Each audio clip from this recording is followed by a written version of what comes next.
الله أكبر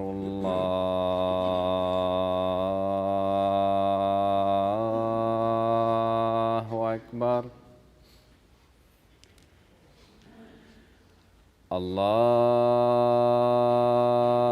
الله أكبر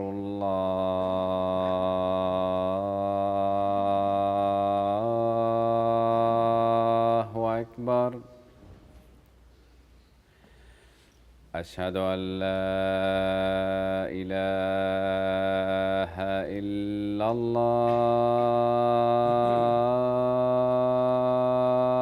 الله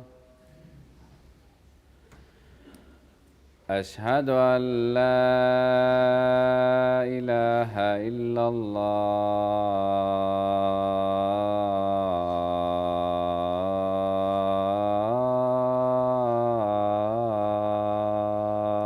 الله أشهد أن محمدًا رسول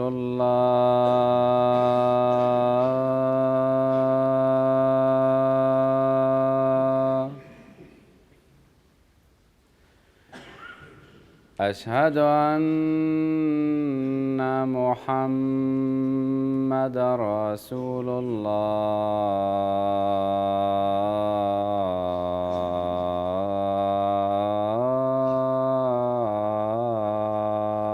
الله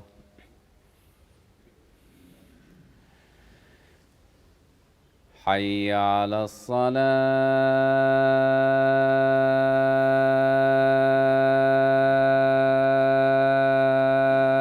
الصلاة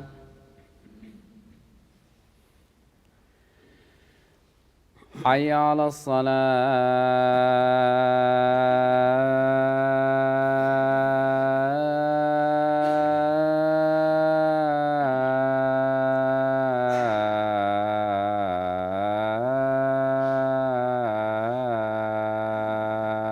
الصلاة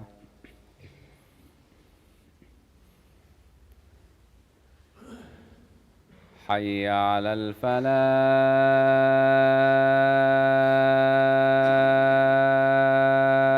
الفلاح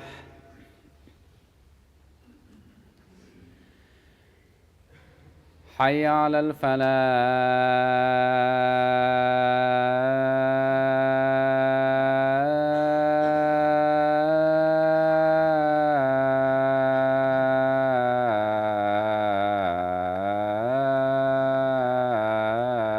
الفلاح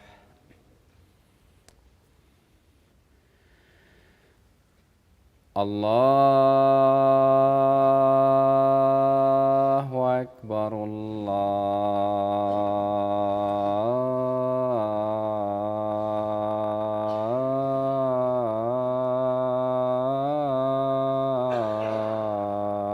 الله أكبر لا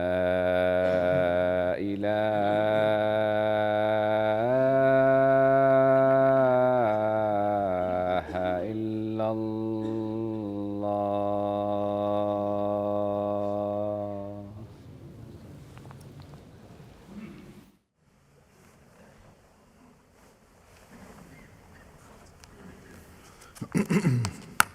السلام عليكم ورحمة الله.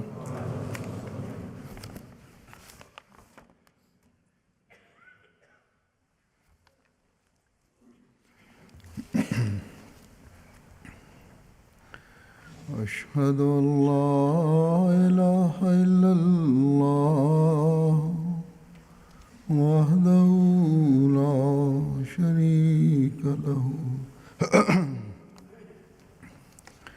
وأشهد أن محمدًا عبده ورسوله أما بعد فأعوذ بالله من الشيطان الرجيم بسم الله الرحمن الرحيم الحمد لله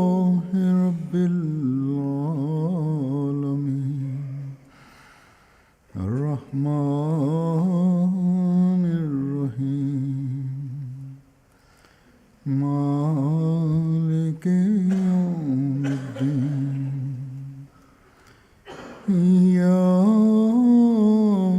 نعبد وإياك نستعين اهدنا الصراط المستقيم صراط الذين أنعمت عليهم غير المغضوب عليهم ولا الضالين.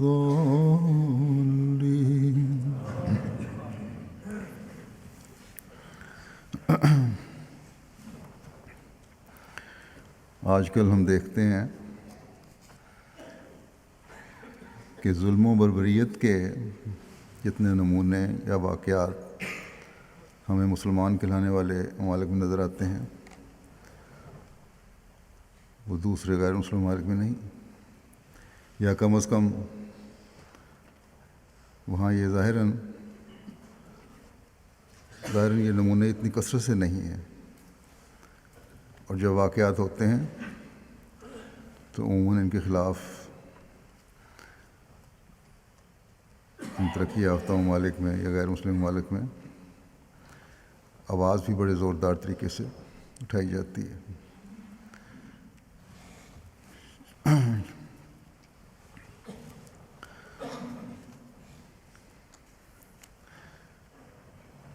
چاہے یہ ظلم حکومتی کارندوں کی طرف سے ہوں یا کسی گروپ یا فرد کی طرف سے ہو رہا ہو۔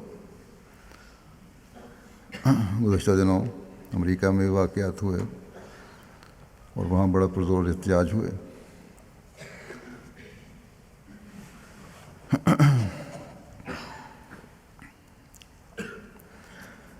لیکن اسلام جتنا پیار، محبت اور بھائی چارے کی تلقین کرتا ہے، جتنی تلقین کرتا ہے، آج کل کی مسلمان حکومتیں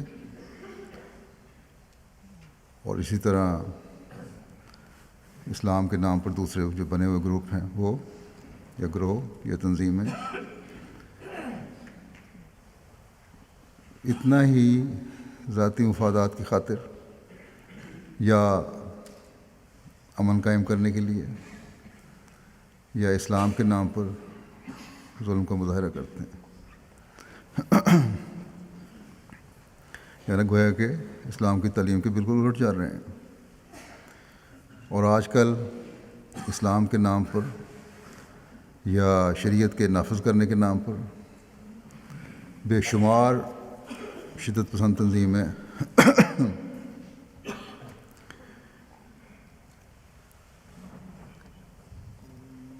بن چکی ہیں جو ایسے ظلم کے مظاہرے کر رہی ہیں کہ انسان انہیں دیکھ کے پریشان ہو جاتا ہے کہ یہ حرکتیں انسان کر رہے ہیں یا انسانوں کے روپ میں حیوانوں سے بھی بدتر کوئی مخلوق کر رہی ہے۔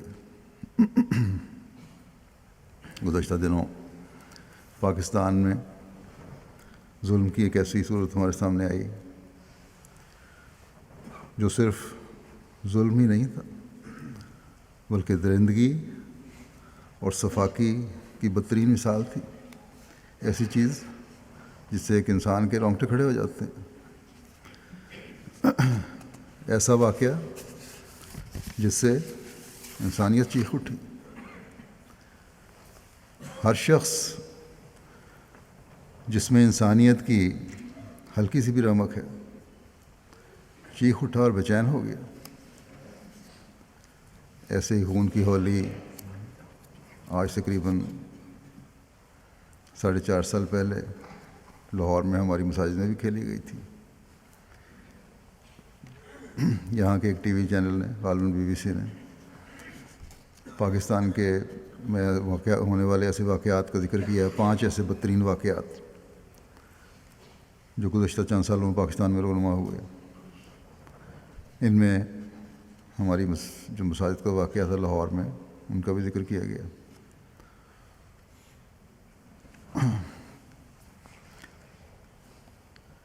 تو بہرحال ہمارے اس صدمے کو اور ہم پر کیے گئے ظلم کو نہ ہی حکومت نے تو قابل توجہ سمجھا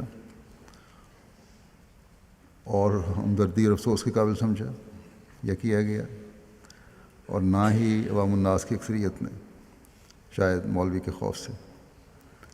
لیکن ہم احمدی تو انسانیت سے ہمدردی رکھنے والے ہیں، اور انسانیت کو تکلیف میں دیکھ کر ہم بے چین ہو جاتے ہیں، اور پھر یہ تو ہمارے ہم وطن اور پھر شاید تمام ہی مسلمان کہلانے والے تھے جن کے لیے ہمارے دل رحم کے جذبات سے بھرے ہوئے ہیں، جو پاکستان میں گزشتہ دنوں ہوا واقعہ، ان کے لیے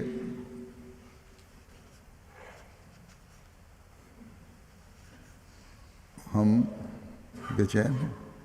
دل، جیسا کہ میں نے کہا، ہمدردی ہے ہمارے۔ ان پر ظلم دیکھ کر تو ہم نے بے چین ہونا ہی تھا، اور ہوئے، کیونکہ جیسا کہ میں نے کہا، نہ صرف یہ پاکستانی، ہم میں یہاں بیٹھے ہوئے اکثر کے ہم وطن، بلکہ مسلمان بھی۔ اور پھر اس واقعے میں بہیمیت کی انتہا کی گئی ہے، کیونکہ اس ظلم کی بھینٹ چڑھنے والوں کی اکثریت جو تھی وہ معصوم بچوں کی تھی۔ 5، 6، 7 سال کے بچے بھی تھے، 10، 12، 11، 13 سال کے بچے تک تھے عمر کے۔ ایسے بچے بھی بیچ میں شہید ہوئے جو 5، 6 سال کے تھے، جن کو شاید دہشت گردی اور غیر دہشت گردی کا کچھ علم بھی نہیں تھا۔ مسلمان اور غیر مسلم کے میں کیا فرق ہے یہ بھی نہیں پتہ ہوگا، لیکن بڑے ظالمانہ طریقے سے ان کی جان لی گئی۔ اللہ تعالیٰ ان سب کو اپنی مغفرت اور رحمت کی چادر میں لپیٹ لے، اور ان کے والدین کو بھی صبر اور حوصلہ عطا فرمائے۔ ان بچوں کو اس لیے ظلم کا نشانہ بنایا گیا کہ پاکستان میں فوج سے ان نام نہاد شریعت کے نافذ کرنے والوں نے بدلہ لینا تھا۔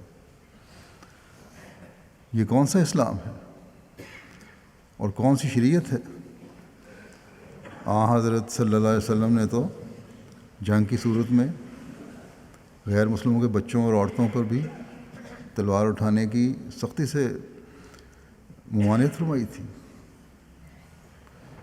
ایک یہودی کے بچے کو قتل کرنے پر جب اپنے صحابی سے باز پرس کیا آپ نے ایک جنگ کے دوران، تو صحابی نے عرض کیا، یا رسول اللہ، یہ یہودی کا بچہ تھا، اگر غلطی سے قتل ہو بھی گیا تو کیا ہوا؟ تو آپ صلی اللہ علیہ وسلم نے فرمایا کہ کیا وہ انسان کا معصوم بچہ نہیں تھا؟ بس یہ معیار ہیں جو ہمیں انسانیت کے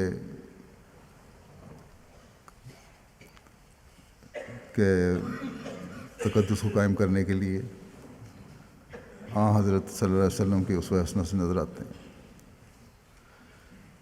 یہ حضرت صلی اللہ علیہ وسلم کا اسوہ حسنہ ہے، اور یہ اسلام کے نام پر ظلم کرنے والوں کے یہ عمل ہیں جو ہم عموماً دیکھتے رہتے ہیں۔ بہرحال جیسا کہ میں نے کہا، اس صفاقانہ ظلم پر ہر انسان نے دکھ کا اظہار کیا، چاہے وہ مسلمان تھے یا غیر مسلم تھے۔ یہاں 2 دن پہلے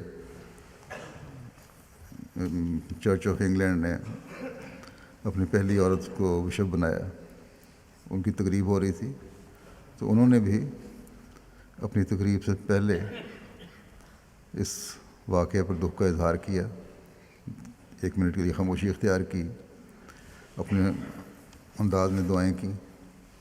تو بہرحال کہنے کا یہ مقصد ہے کہ ہر انسان کو اس واقعے سے تکلیف پہنچی، قطع نظر اس کے کہ اس کا مذہب کیا تھا.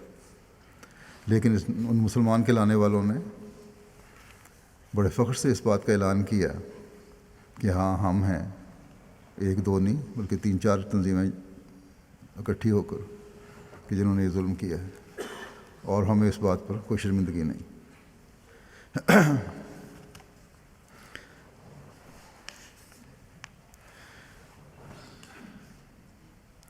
بس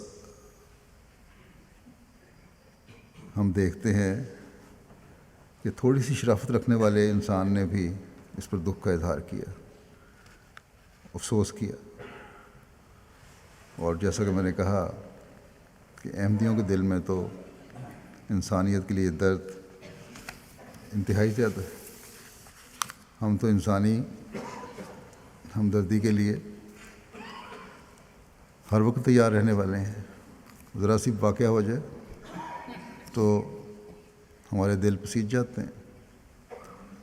مجھے کئی خطوط موصول ہوئے کہ اس واقعے سے سارا دن ہم بے چینی اور تکلیف میں رہے، اور یہ حقیقت ہے. میرا اپنا یہ حال تھا کہ سارا دن طبیعت پر بڑا اثر رہا، اور جب ایسی کیفیت ہوتی ہے تو پھر ظالموں کے نیست و نابود ہونے کے لیے بدوائیں نکلتی ہیں. اللہ تعالیٰ ان ظالموں اور بدبختوں سے جلد ملک کو پاک کرے، بلکہ تمام اسلامی ممالک کو پاک کرے.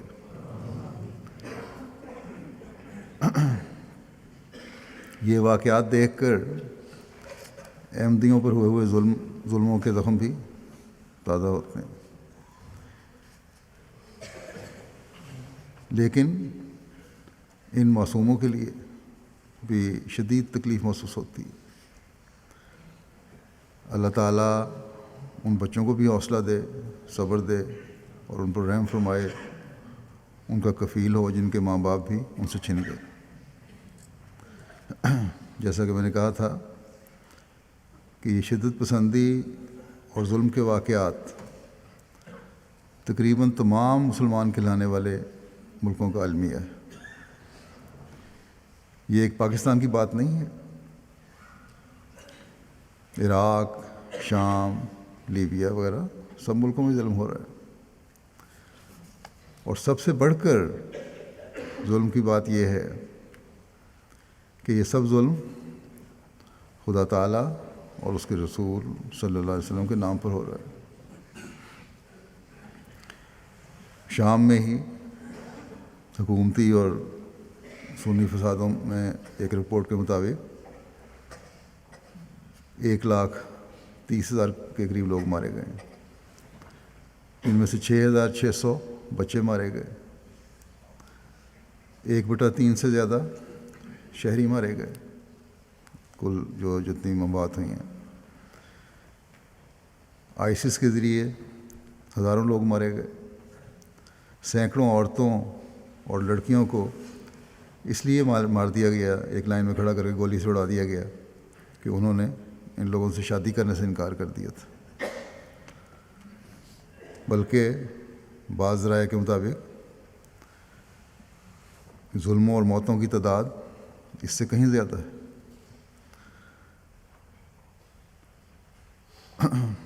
یہ ساری چیزیں دیکھ کر اسلام کی حقیقت کو سمجھنے والے انسان کا دماغ چکرا جاتا ہے کہ یہ کیا کچھ ہو رہا ہے جو اسلام کے نام پر ہو رہا ہے. یہ دیکھ کر انسان پریشان ہو جاتا ہے کہ کس اسلامی تعلیم کے نام پر یہ عمل ہو رہا ہے.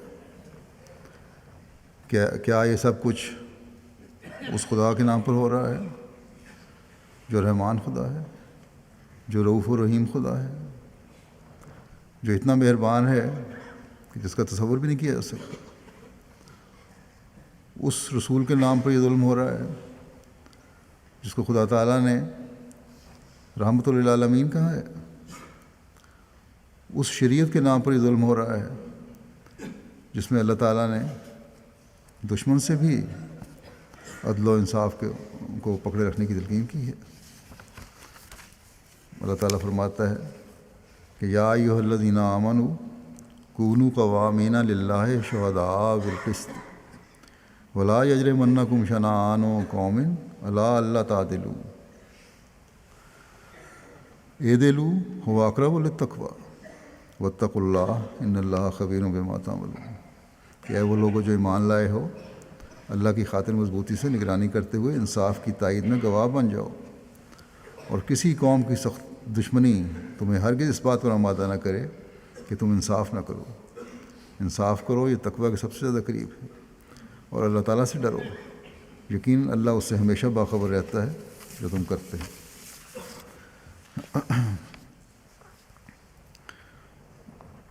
اب یہاں تو اللہ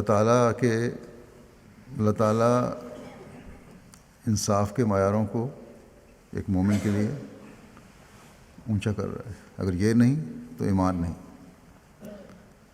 کسی قوم کی دشمنی بھی انصاف کے معیاروں سے نیچے آنے کی پر تمہیں مائل نہ کرے۔ انصاف کی تعلیم میں ایسے نمونے دکھاؤ کہ اسلام کی خوبصورت تعلیم دنیا پر ظاہر ہو جائے۔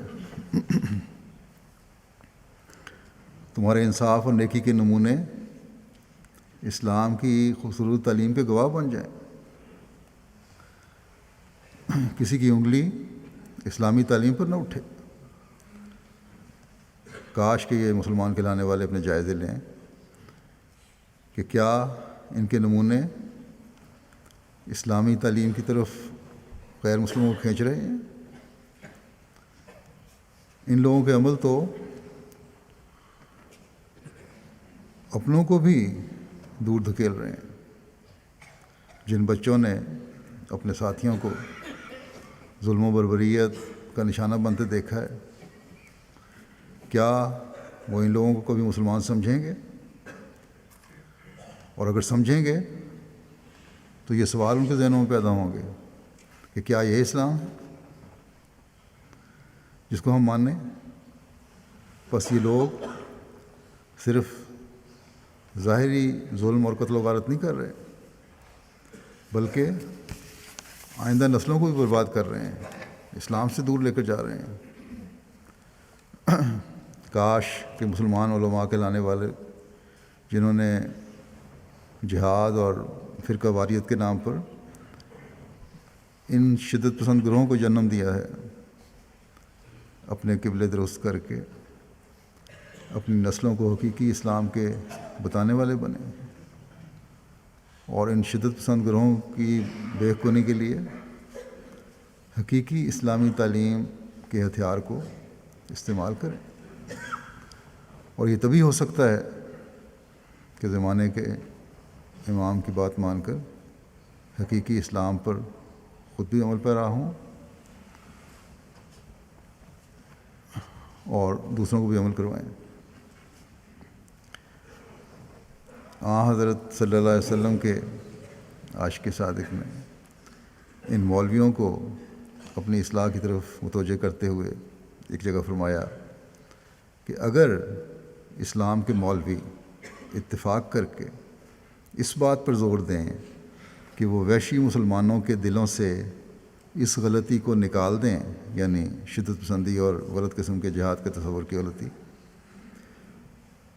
اس غلطی کو نکال دیں تو وہ بلا شبہ قوم پر ایک بڑا احسان کریں گے، اور نہ صرف یہی بلکہ ان کے ذریعے سے اسلام کی خوبیوں کی بھاری جڑ لوگوں پر ظاہر ہو جائے گی، اور وہ سب کراہتیں جو اپنی غلطیوں سے مذہبی مخالف اسلام کی نسبت رکھتے ہیں وہ جاتی رہیں گی۔ بس یہ ہے ایک درد حضرت مسیح علیہ السلام کا اسلام کی خوبصورت تعلیم کو پھیلانے کے لیے، اور جس کی آپ نے ان غیر احمدی مولویوں سے بھی اپیل کی ہے کہ خدا کے لیے اس تعلیم کو جو شدت پسندی کی ہے اپنے ذہنوں سے نکالو اور محبت اور پیار کی تعلیم کو رائج کرو۔ لیکن یہ بات سننے کو کب یہ مولوی نام نہاد مولوی تیار ہوتے ہیں؟ ان کے مقاصد تو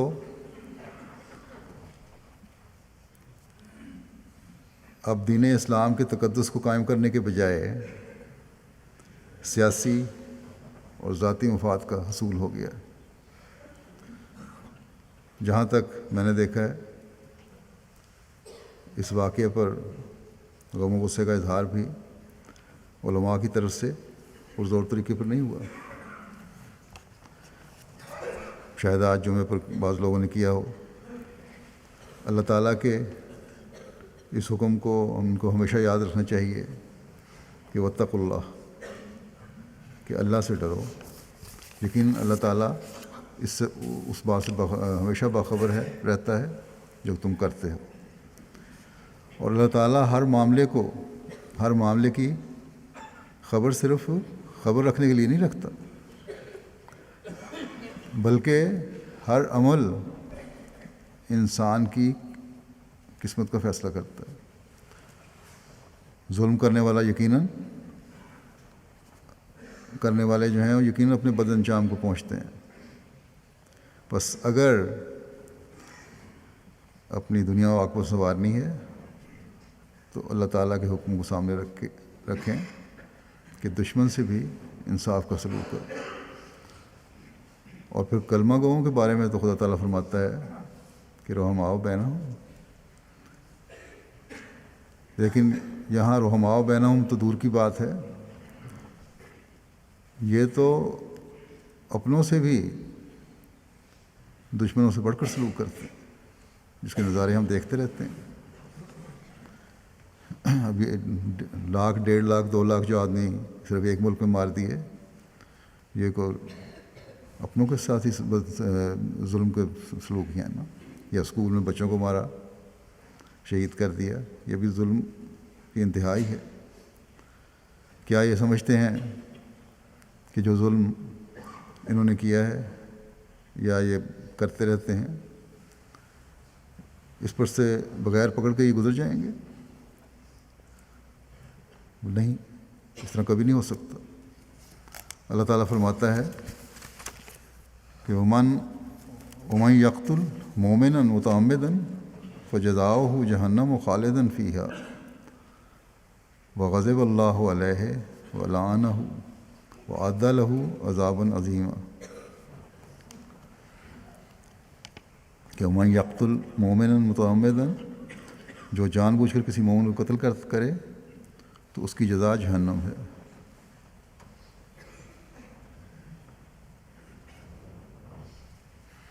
وہ اس میں بہت لمبا عرصہ رہنے والا ہے، اور اللہ اس پر غضبناک ہوا اور اس پر لعنت کی، اور اس نے اس کے لیے بہت بڑا عذاب تیار کر رکھا ہے۔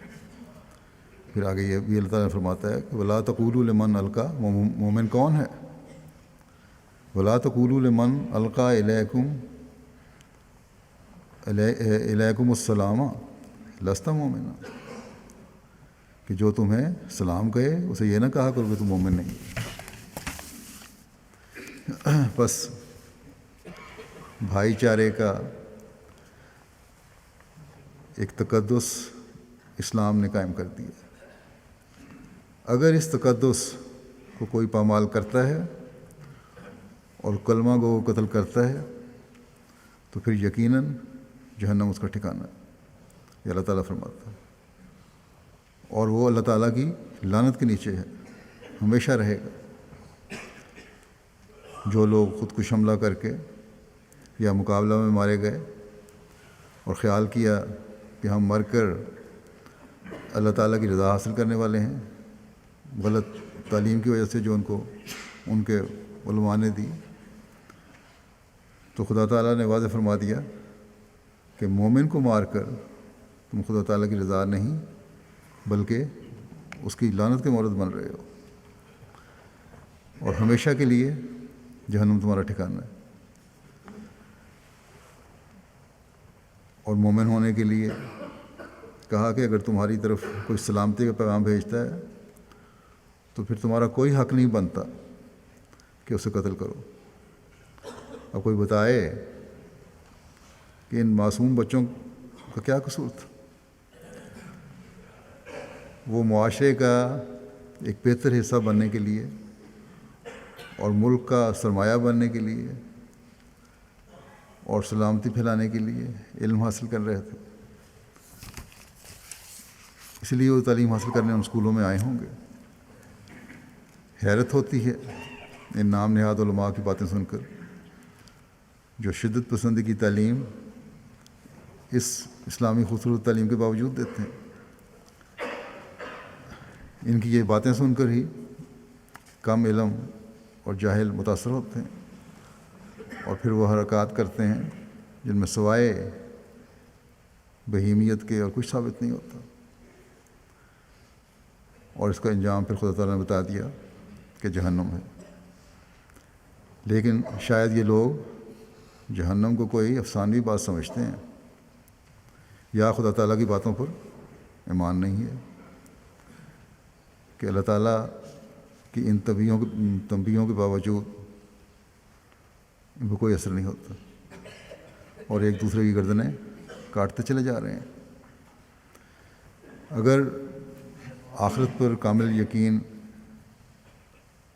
نہیں تو خدا تعالیٰ نے اس دنیا کے حالت کے بارے میں بھی ان کو بتا دیا کہ تمہارا کیا حشر ہوگا پھر، کہ اگر تم نے بھائی بھائی کے تقدس کو پامال کیا تو پھر یہاں بھی تمہاری ساکھ ختم ہو جائے گی۔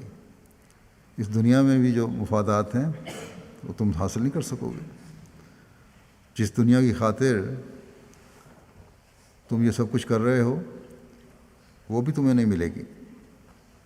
چنانچہ اللہ تعالیٰ فرماتا ہے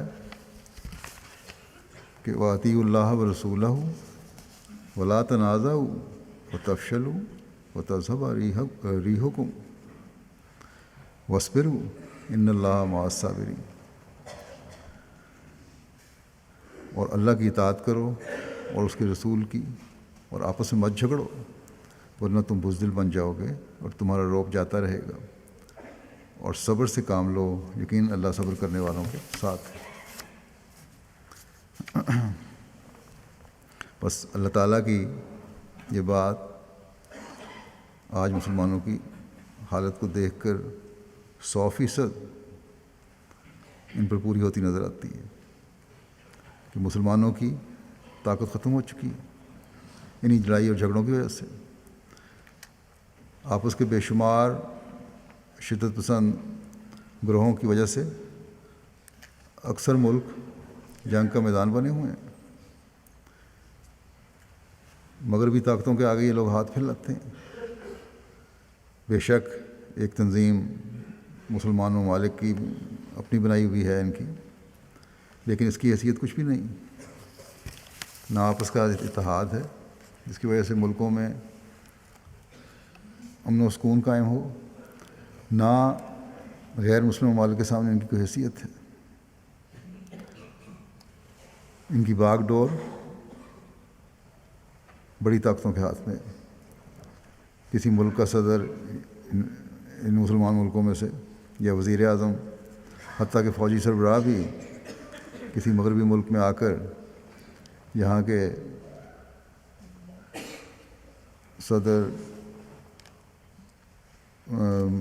صدروں یا وزیر اعظموں سے بات کرتے ہیں، یا یہ لوگ ان کی کچھ پذیرائی کر دیتے ہیں، تو یہ سمجھتے ہیں ہمارے لیڈر کہ جیسے دنیا جہان کی ان کو نعمتیں مل گئیں۔ خدا تعالیٰ کا خانہ خالی ہے، اس کو انہوں نے چھوڑ دیا ہے، اور اس کو چھوڑ کر دنیا داروں کی طرف جھکاؤ ہے، اور اسی کو اپنی بقا کا ذریعہ سمجھتے ہیں یہ لوگ۔ بس کس کس بات کا ذکر کیا جائے جو مسلمان کہلانے والے ممالک کو تباہی کی طرف لے جا رہی ہے۔ ایک ظلم ہوتا ہے، چند دن عوام پر اثر رہتا ہے، شور مچاتے ہیں، اور پھر انہی ظالموں کے ہاتھوں اکثریت جو ہے وہ اعلی کار بن جاتی ہے، عوام الناس کی بھی۔ بس جب تک خدا تعالیٰ کی بات نہیں مانیں گے، جب تک دشمنوں سے بھی انصاف کے معیار قائم نہیں کریں گے، جب تک ہر سلام کرنے والے کو امن نہیں دیں گے جب تک اپنے بھائی چارے کے معیاروں کو قائم نہیں کریں گے، جب تک حکومت رعایا کا خیال نہیں رکھے گی، جب تک رعایا حکومت کی اطاعت گزار نہیں ہوگی، جب تک خدا تعالیٰ کا خوف دلوں میں پیدا نہیں ہوگا، اس وقت تک ایسے ظالمانہ واقعات ہوتے رہیں گے۔ کاش کہ یہ باتیں ہمارے لیڈروں اور علماء کہلانے والوں کو بھی اور عوام الناس کو بھی سمجھ آ جائیں۔ مسلمان امت کی تکلیف ہمیں بھی تکلیف میں ڈالتی ہے، اس لیے کہ یہ ہمارے پیارے آقا کی طرف منسوب ہونے والے ہیں۔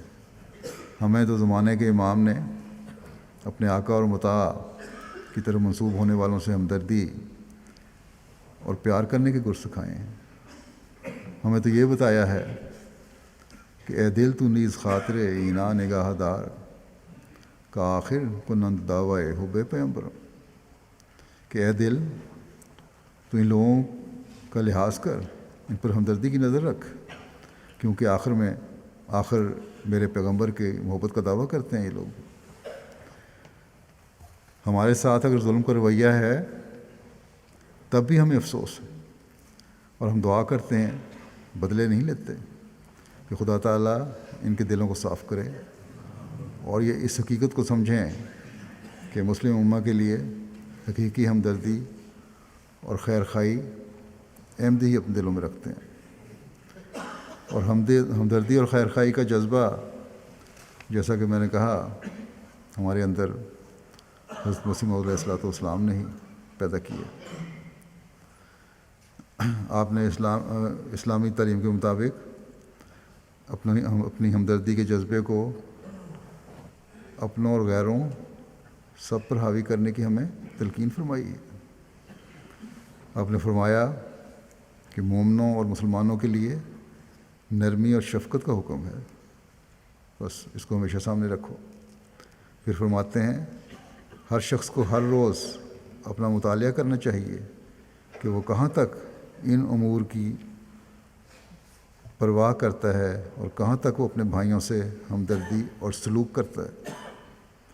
پھر فرمایا تمام انبیاء علیہم السلام کی بعثت کی غرض مشترک یہی ہوتی ہے کہ خدا تعالیٰ کی سچی اور حقیقی محبت قائم کی جاوے اور بنی نوع انسان اور اخوان کے حقوق اور محبت میں ایک خاص رنگ پیدا کیا جاوے۔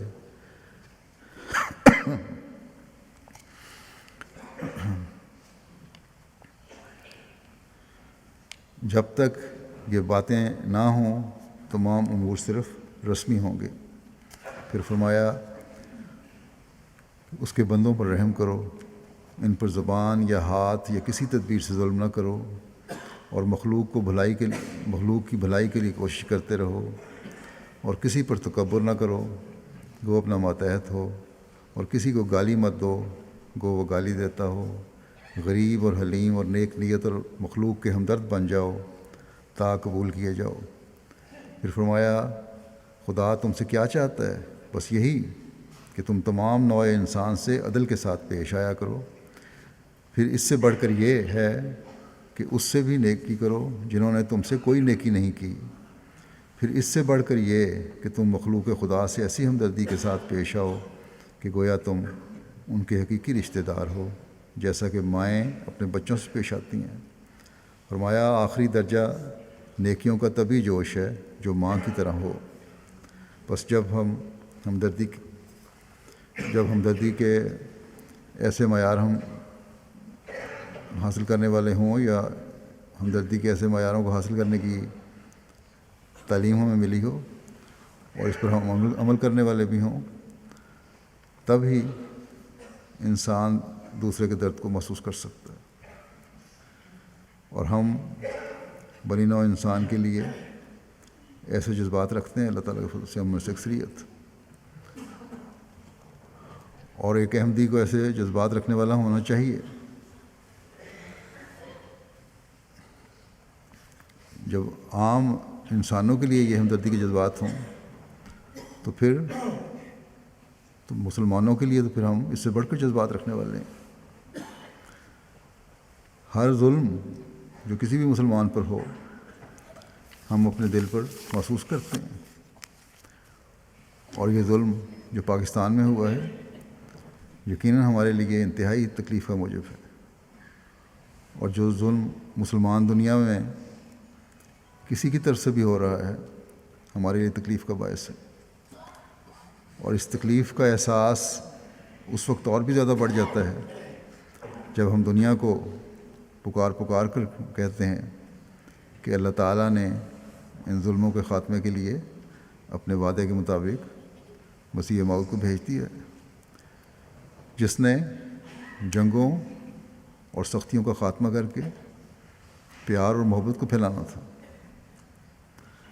بس اس کی بات سنو تاکہ دنیا میں اسلام کی حقیقی تعلیم کو لاگو کر سکو، لیکن اس پکار کے باوجود علماء کہلانے والے سب سے زیادہ ہماری دشمنی میں بڑھتے چلے جا رہے ہیں، اور جب ایسی صورتحال ہو تو انصاف اور ہمدردی کی تمیز پھر ختم ہو جاتی ہے، اور نتیجتاً پھر ہر معاشرے میں فتنہ و فساد ہی نظر آتا ہے اور معصوموں کا خون ہوتا ہے،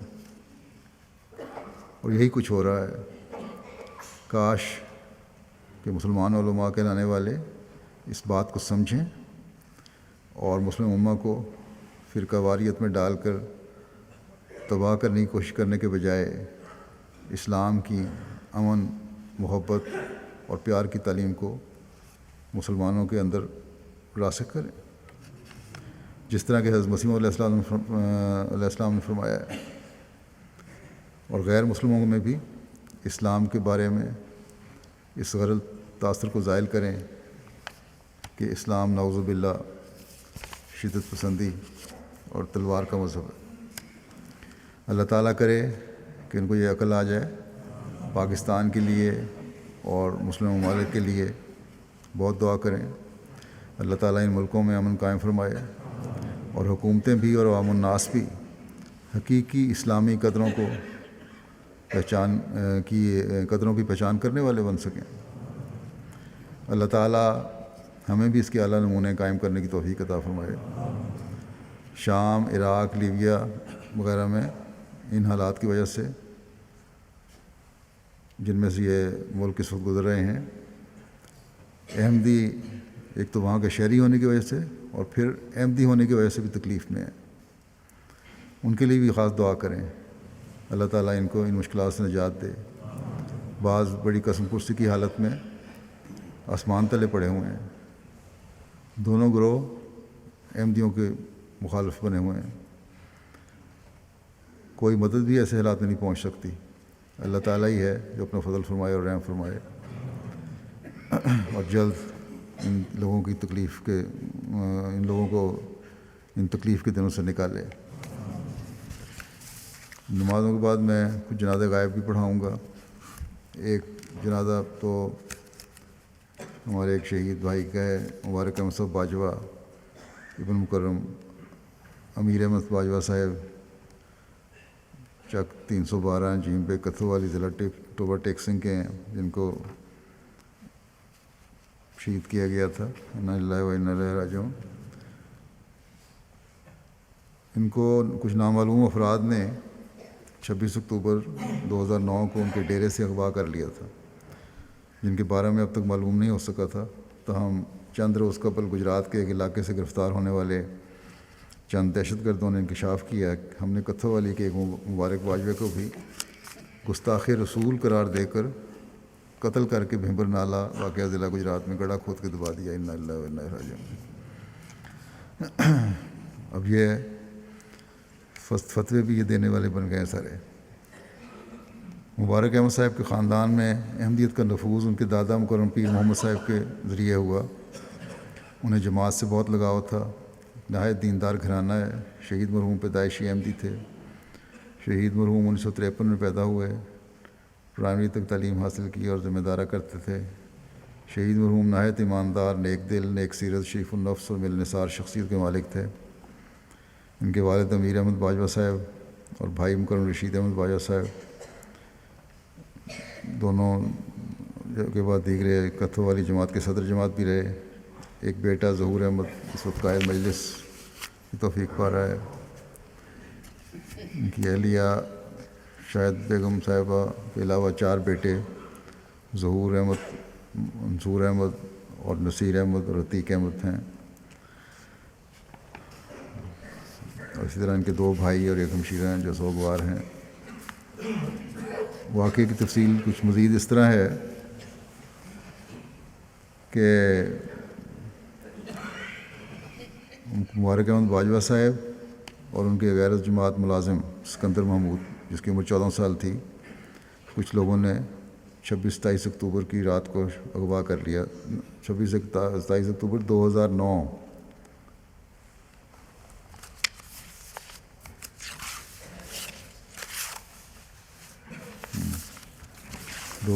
آج سے 5 سال پہلے ان کے ڈیرے سے اغوا کر لیا. اغوا کار 2 کاروں پر سوار تھے. چند دن بعد اغوا کاروں نے مذکورہ ملازم کو ایک موبائل دے کر چھوڑ دیا. پھر اس موبائل نمبر پر تاوان کے لیے رابطہ کیا.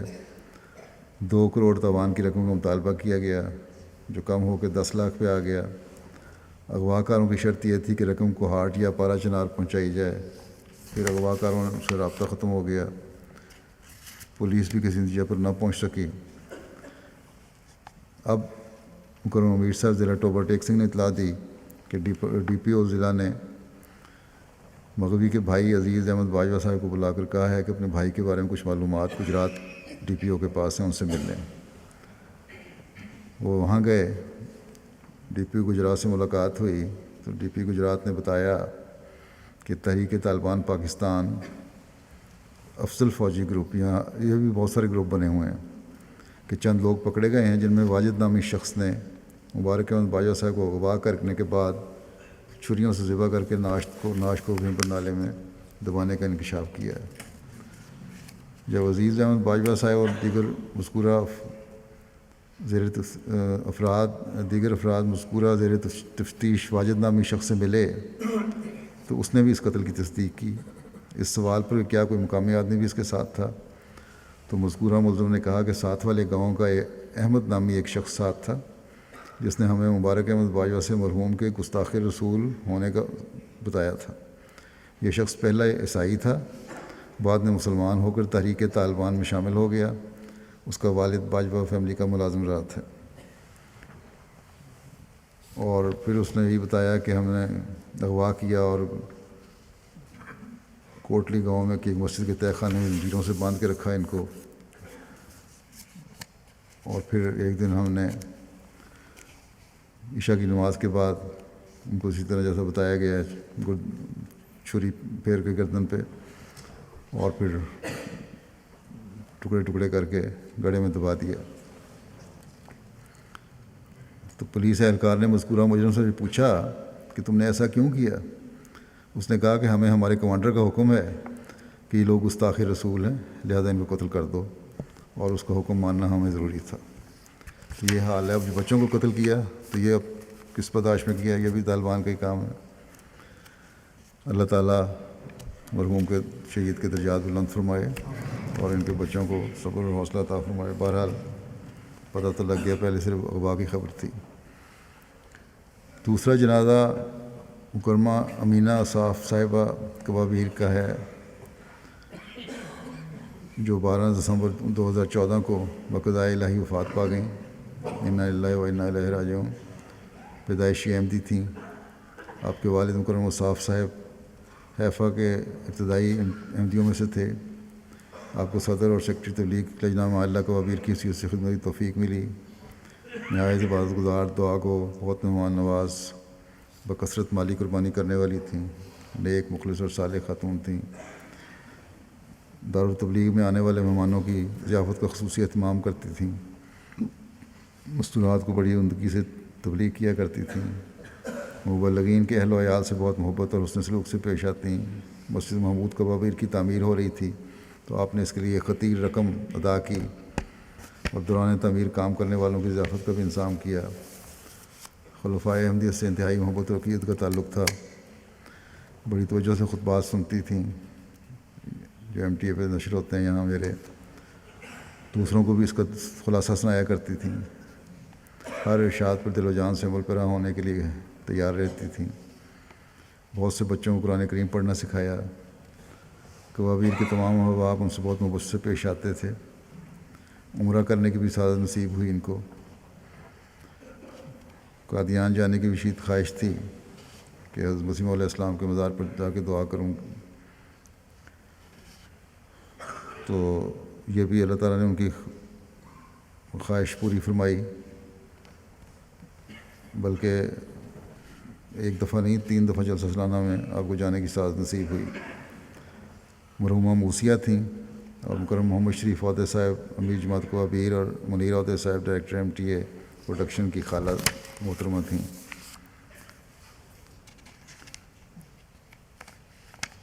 منیر عہدہ صاحب لکھتے ہیں کہ خالہ امینہ نے اپنی زندگی اسلام میں احمدی خدمت میں گزاری۔ انہوں نے اپنے بچوں کی طرح ہماری پرورش کی تھی، اور جب میرے والدین کام کے سلسلے میں گھر سے دور جاتے تو ہماری پرورش کرتی، بر وقت نمازیں پڑھنے پر سختی سے کاربند کیا۔ جماعت کے اولین وصیت کرنے والوں میں شامل تھیں۔ اپنے کپڑے سینے کے کام کرتی تھیں اور محدود وسائل کے باوجود کسی سے مدد نہیں لیتی تھیں، بلکہ خاندان میں بچوں کی تعلیم میں مدد کی، اس طرح مشکلات میں کام آتی تھیں۔ ان کی شادی نہیں ہوئی تھی۔ غیر احمدی گھرانوں سے شادی کے پیغامات آئے تھے، لیکن آپ نے انکار کر دیا کہ میں احمدی ہوں، اور احمدیت پہ قائم رہیں اور کبھی شادی نہیں کی۔ وفات کے بعد وقت کہتے ہیں کہ میں آپ کے قریب موجود تھا اور آپ کے آخری الفاظ لا الہ الا اللہ تھے۔ جب وفات سے قبل آپ نے وصیت کی تھی کہ آپ کا تمام مال و اسباب جماعت کے سپرد کر دیا جائے۔ جس طرح وہاں مشرعی انچارج جو ہیں ان کی اہلیہ بشریٰ شمس صاحبہ، وہ بھی کہتی ہیں کہ آن حضرت صلی اللہ علیہ وسلم سے گہرا عشق تھا ان کو۔ کہتی ہیں ایک دن دوائی پلا رہی تھی تو انہوں نے ایک گھونٹ لیا، تو میں نے ان کو کہا کہ آن حضرت صلی اللہ علیہ وسلم نے 3 گھونٹ لینا پسند فرمایا ہے، تو یہ سن کر فوراً ایک گھونٹ اور پی لیا، باوجود پہلے انکار کر رہی تھی۔ تیسرا جنازہ غائب ہوگا مکرم ابراہیم عبدالرحمٰن بخاری صاحب مصر کا، جو 13 دسمبر 2014 کو 63 سال کی عمر میں وفات پا گئے مصر میں ہی، انا للہ و انا الیہ راجعون۔ انہوں نے جوانی کی عمر میں 18 سال کی عمر میں 1969 میں بیعت کی توفیق پائی تھی۔ ان دنوں جماعت احمدیہ مصر کے صدر مکرم محمد بسیونی صاحب تھے۔ مرحوم نے 3 خلفاء کا دور دیکھا اور مکرم محمد بسیونی صاحب، مکرم مصطفیٰ صاحب اور مکرم حلمی شافی صاحب جیسے ابتدائی احمدیوں کی صحبت سے مستفید ہوئے۔ بیعت کے بعد آپ نے باوجود اپنے گھر والوں اور سسرال کی طرف سے ظلم و زیادتی کے عہد بیعت کو پوری استقامت، ہمت اور اخلاص و وفا کے ساتھ نبھایا، حتیٰ کہ آپ کو یہ دھمکی بھی دی گئی کہ میاں بیوی میں علیحدگی کرا دیں گے۔ اسی طرح آپ کے کام میں بھی کافی پریشانیاں اور روکیں پیدا کی جاتی تھیں۔ آپ کو اپنا کام جاری رکھنے کے لیے ایک پرمٹ کی ضرورت ہوتی تھی، جو احمدیت کی وجہ سے محض تنگ کرنے کی خاطر کافی لیٹ ایشو کیا جاتا تھا، جس سے نفسیاتی الجھن کے علاوہ آپ کا کام بھی کافی متاثر ہوتا تھا۔ اس کے علاوہ مختلف بہانوں سے تنگ کرنے کی کوشش کی جاتی، لیکن آپ نے کبھی کمزوری نہیں دکھائی۔ اس وجہ سے مالی تنگی کے حالات کے باوجود بڑی باقاعدگی سے چندے اور صدقات وغیرہ دیا کرتے تھے۔ شادی کے بعد آپ کی اہلیہ نے بھی آپ کی تبلیغ اور نمونہ کو دیکھ کر بیعت کر لی۔ 1988 میں فیملی کے ساتھ نائجیریا کا سفر اختیار کیا، جہاں جماعتی اسکول میں 2.5 سال تک عربی زبان کے مدرس کی حیثیت سے خدمت کی۔ نمازوں کی ادائیگی چندوں میں باقاعدہ تھے، اور بیماری کے باوجود آخری دنوں میں بھی جمعہ کے لیے باقاعدگی سے آتے تھے۔ یہاں بھی آتے رہے ہیں۔ اللہ تعالیٰ کے فضل سے بڑے مخلص انسان تھے، خلافت سے بڑا تعلق تھا۔ مرحوم نے بیوہ کے علاوہ ایک بیٹی عزیزہ مریم اور 3 بیٹے عزیزان احمد، محمود اور محمد یادگار چھوڑے ہیں، جو خدا کے فضل سے بھی پیدائشی احمدی ہیں۔ بیٹی شادی شدہ امریکہ میں رہائش پذیر ہیں۔ بیٹے محمود، احمد اور محمود UK میں ہیں۔ چھوٹا بیٹا اپنی والدہ کے ساتھ مصر میں ہے۔ اللہ تعالیٰ